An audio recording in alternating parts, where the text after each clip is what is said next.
Speaking to the question of if there's different sections that are more welcoming to tiny houses than other, and in this case, we're talking about the state of California at this point. And in addition to that, answering the question that tiny houses are like weed because they're legal everywhere, but different municipalities approach them at a different point of view. The answer to that is number one, I haven't done the research on all the counties and all the cities. Number two, in the state of California, an ADU, which is an accessory dwelling unit, is legal anywhere that you can actually fit it on your lot.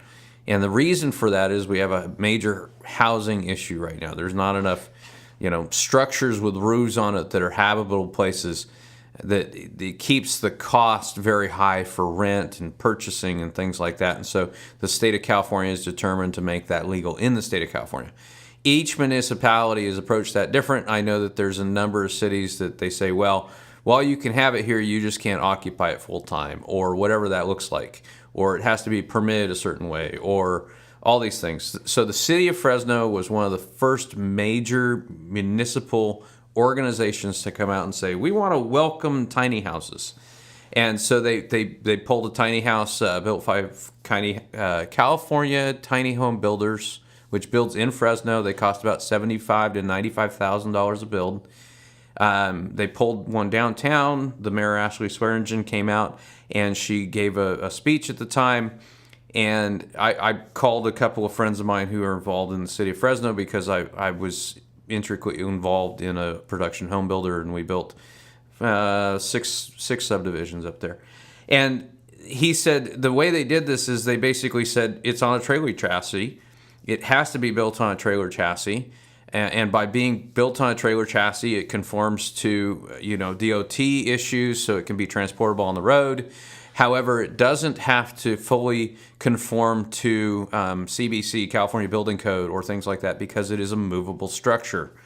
As a result, the only things that the city was going to inspect at that time was your power hookup to the main power grid, your sewer hookup, and your water hookup as well.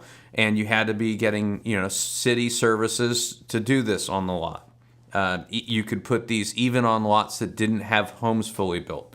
The two things that were a main issue at that point was by the time you bought a $70,000 or $90,000 tiny house and then placed it on a lot, which cost you another $60,000 or $70,000, and paid for the hookups, which cost you, well, that's a variable amount depending on distance and other things like that. Why wouldn't you buy a conventional home that you could get a conventional 30-year loan on and have a lower payment? So at the price point of $70,000 or $90,000, it probably doesn't make sense to buy a tiny house. And since our goal isn't to put you in debt, our goal is to provide freedom from that. My big concern at Tiny House Tool has been making sure that our price point is about half of that.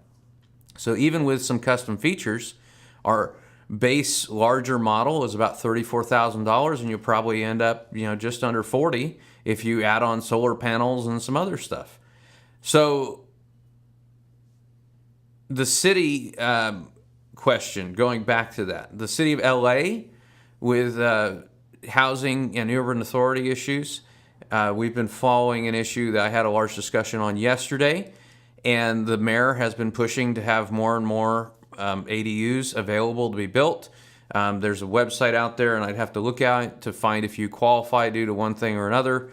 They're trying to make it easy to be able to get into there because they understand the difficulty in finding housing in these large cities. San Diego for years has been trying to deal with the homeless population by providing tens of thousands of dollars for you to construct an ADU in your backyard and move a homeless person into it.